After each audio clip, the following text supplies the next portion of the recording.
synchronous machines in parallel. So before getting into this topic, for parallel operation we required the output voltage rating of all the machines what we are having in that interconnected pool area should be same, and the droop characteristics of the entire prime mover also should be same, and the last one is the alternator should be of same type, so that we can generate the voltage of same waveform. It means if we are going to have an interconnection of steam based turbo generator, and we cannot interconnect this steam based turbo generator with the hydroelectric type of generator, because that droop behavior is entirely different from that hydroelectric. So we cannot interconnect this hydroelectric generator with the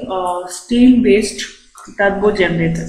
So these are all the basic requirements for having a parallel operation.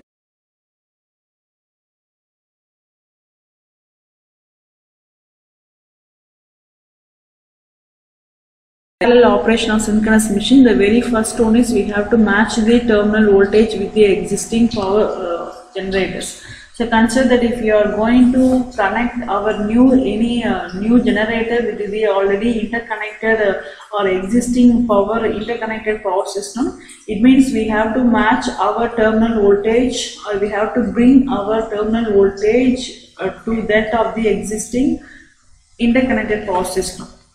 And second one is we have to match the frequency, and the last one is we have to maintain the phase sequence of the machines.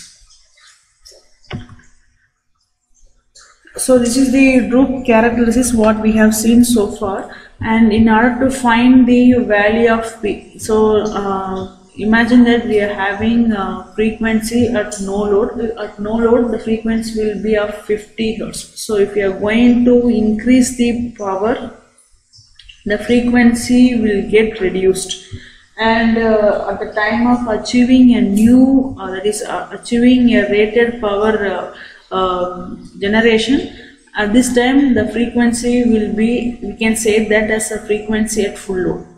So usually we have to operate the system or generation in between no load and full load frequency, so that at this operating frequency the power will be the operating power or the generating power. So in order to find this power generation, this is the formula, and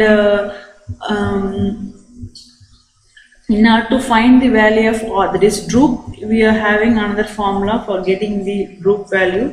And now we'll see the numerical example for the load sharing between two generators, and the question is two generating units rated 300 megawatt and 400 megawatt having a governor speed regulation of 6% and 4% respectively from no load to full load. The word no load to full load is very, very important. It is the key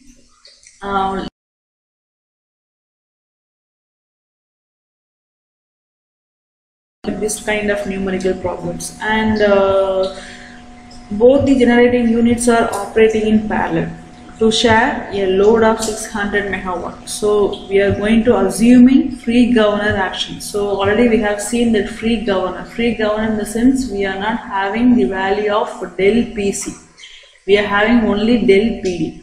Okay, and the load shared by the larger unit is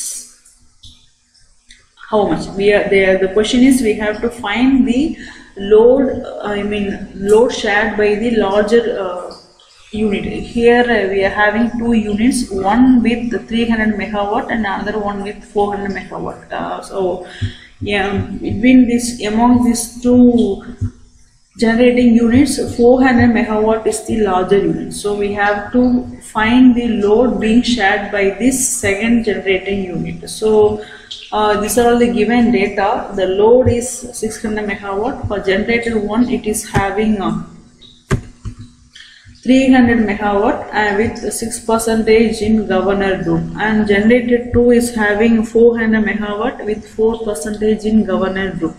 And the main point is it is starting from no load to full load. So here in y-axis we are having frequency, in x-axis we are having power output, and here we are having two generating units. So at left side we are having generating unit 1, and at right side we are having generating unit 2.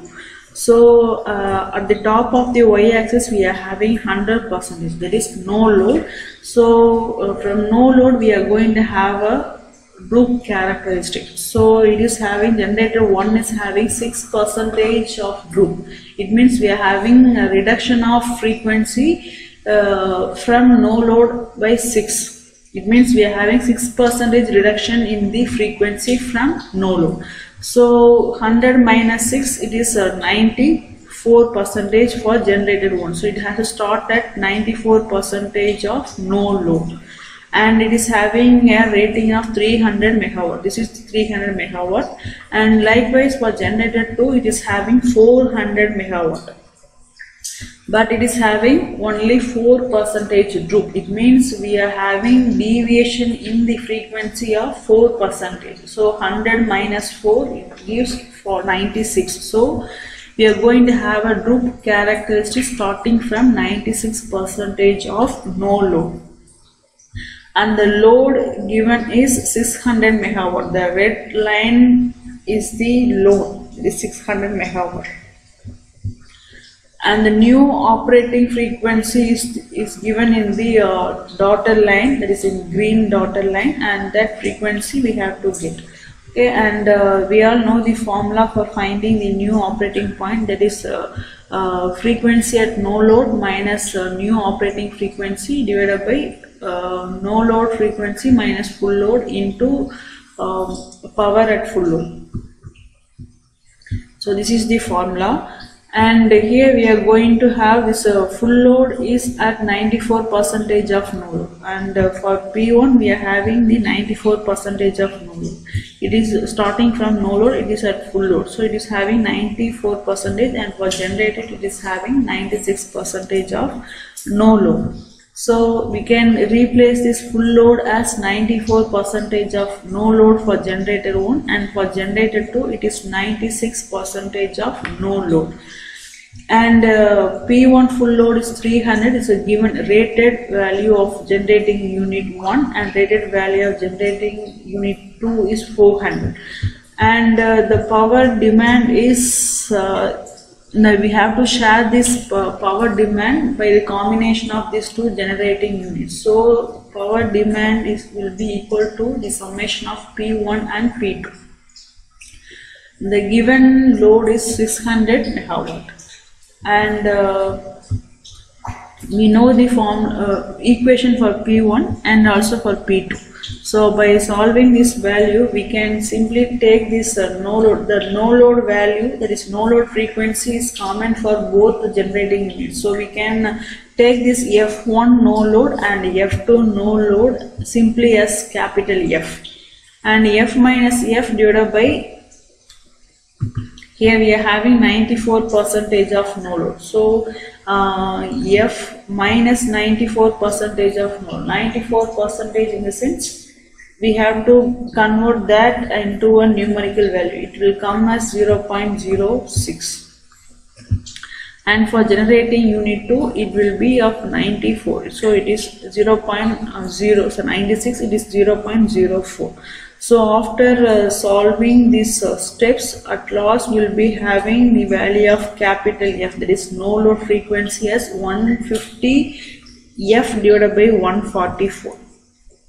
So our question is, we have to find the load shared by the larger unit. Here the larger unit is P2.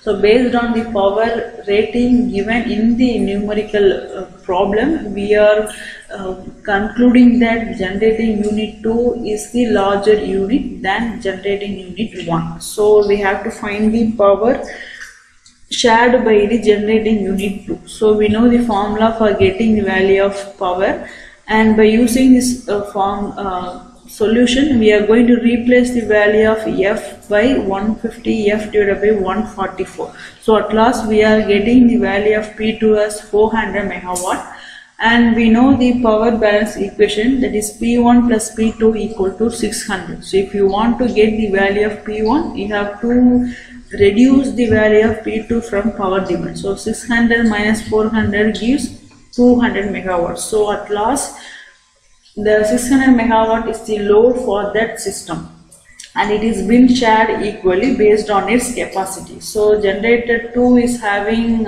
is operating at its fullest capacity, but whereas generator 1 is operating at its 80% of its capacity. It means at last these two units are sharing their load.